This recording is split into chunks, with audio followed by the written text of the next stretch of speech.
नमस्कार। ईपीएस की पेंशन धारकों आप सभी के लिए इस वक्त की बहुत ही बड़ी और महत्वपूर्ण खबरें लेकर आज की इस वीडियो के अंदर हाजिर हो चुके हैं। जी हां दोस्तों, पहली बड़ी खबर की बात करें तो कर्मचारी पेंशन योजना 1995 को लेकर बड़ी खबर है। पेंशन फंड का कॉर्पस तेजी से बढ़ा लेकिन ईपीएस 95 पेंशन नहीं, लोकसभा में बुरी फंसी सरकार। तो आखिरकार ईपीएस फंड का कॉर्पस तो बढ़ा लेकिन पेंशन क्यों नहीं बढ़ी है, इसको लेकर लोकसभा के अंदर सरकार बुरी फंस चुकी है और तीखे सवाल जो है दागे गए हैं। इसके बारे में दोस्तों आज की इस वीडियो के अंदर संपूर्ण रूप से जानकारी आप सभी को दी जाएगी।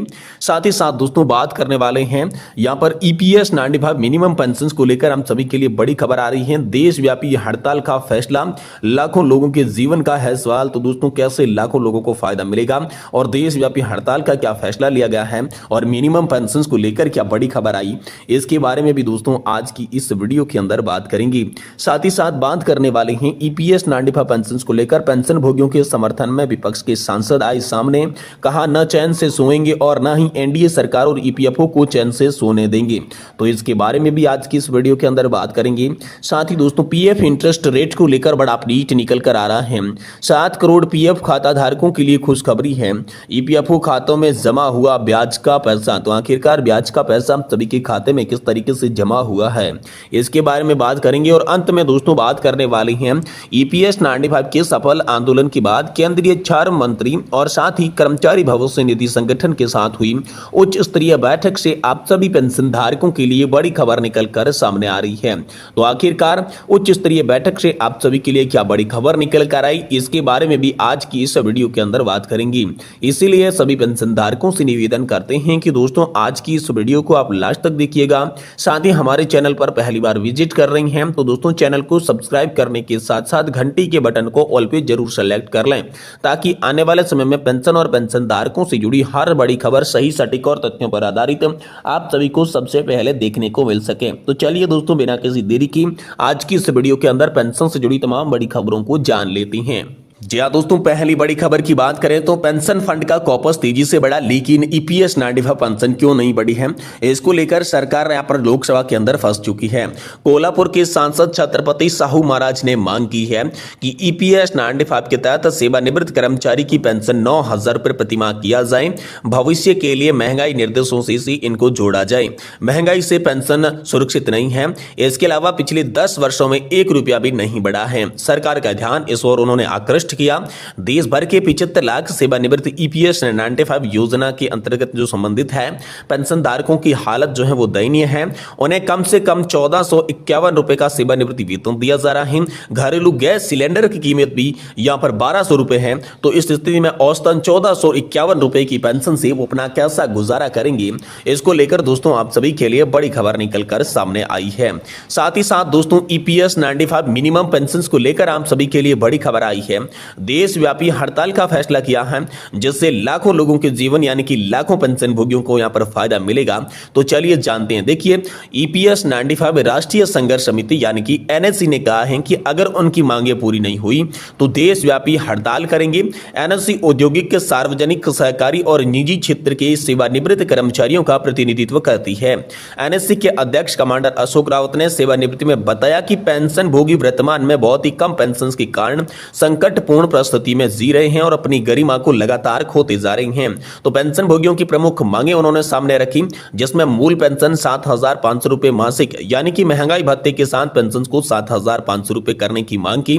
साथ ही पेंशन भोगी के जीवन साथी को मुफ्त स्वास्थ्य सुविधाएं देने की मांग की गई। वहीं ईपीएस 95 के दायरे में नहीं आने वाले सेवानिवृत्त कर्मचारियों को शामिल कर 5,000 रुपए मासिक पेंशन देने की मांग की गई। एनएससी के अनुसार अगर संसद के सत्र के अंदर न्यूनतम पेंशन बढ़ाई नहीं गई तो पेंशन भोगी देश में विरोध प्रदर्शन करेंगे। पेंशन भोगियों की जायज मांग है, सरकार को इस पर गंभीरता से विचार करना चाहिए। पेंशन राशि बढ़ाने से लाखों पेंशन भोगियों को लाभ होगा, वे अपने जीवन को अधिक सम्मान के साथ जी सकेंगे। अगर मांगे पूरी नहीं होती है तो देशव्यापी हड़ताल और विरोध प्रदर्शन होने की संभावना है जिससे सरकार पर दबाव भी बढ़ने वाला है। साथ ही साथ दोस्तों आप सभी के लिए बड़ा अपडेट निकल कर सामने आ रहा है। पीएफ इंटरेस्ट रेट को लेकर आप सभी के लिए बड़ी खबर निकल कर आई है।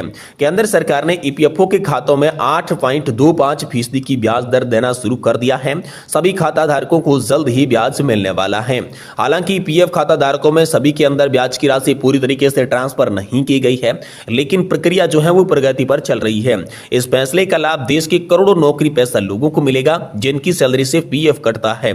सरकार ने उन्हें यहां पर 2023 की फरवरी के अंदर 8.25% ब्याज की घोषणा की थी, जिसे अब केंद्रीय न्यासी बोर्ड की सिफारिश है और वित्त मंत्रालय की मंजूरी के बाद उनके खाते में भेजना शुरू कर दिया गया है।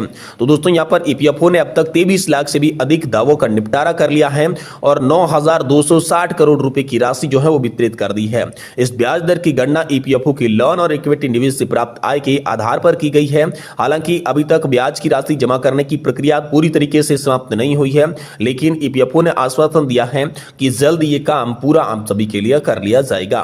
वहीं दोस्तों आप सभी के लिए बड़ी खबर आ रही है, पेंशन मामलों में सिफारिशों को लागू नहीं करने पर सुप्रीम कोर्ट को सख्त आदेश, मुख्य सचिवों की पेशी का आदेश। जी हां दोस्तों, अपने निर्देश का पालन नहीं करने पर सख्त रुख अपनाते हुए सुप्रीम कोर्ट ने यहां पर गुरुवार को 18 राज्यों और केंद्र शासित प्रदेशों की मुख्य सचिवों को व्यक्तिगत रूप से पेश होने के लिए कहा है।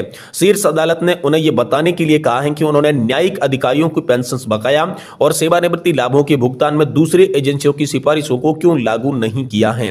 यहां पर दोस्तों प्रधान न्यायाधीश DY चंद्रचूड़ ने कहा कि मैं देख सकता हूं कि कई ठोस अनुपालन नहीं हुए हैं, उन्हें व्यक्तिगत रूप से हमारे सामने पेश होगा या हम उनके खिलाफ गैर जमानती वारंट भी जारी कर सकते हैं, जिसमें दोस्तों तमिलनाडु, मध्य प्रदेश, आंध्र प्रदेश, बंगाल, छत्तीसगढ़, दिल्ली, असम, नागालैंड, मेघालय, हिमाचल, जम्मू और कश्मीर के साथ लद्दाख, झारखंड, केरल, बिहार, गोवा, हरियाणा और ओडिशा के शीर्ष नौकरशाहों की सुनवाई जो है वो अगले ही सप्ताह यहां पर होने वाली है।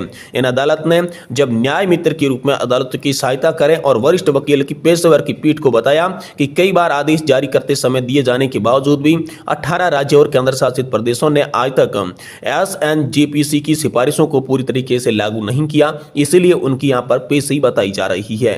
वहीं दोस्तों EPS 95 पेंशन को लेकर बड़ी खबर है।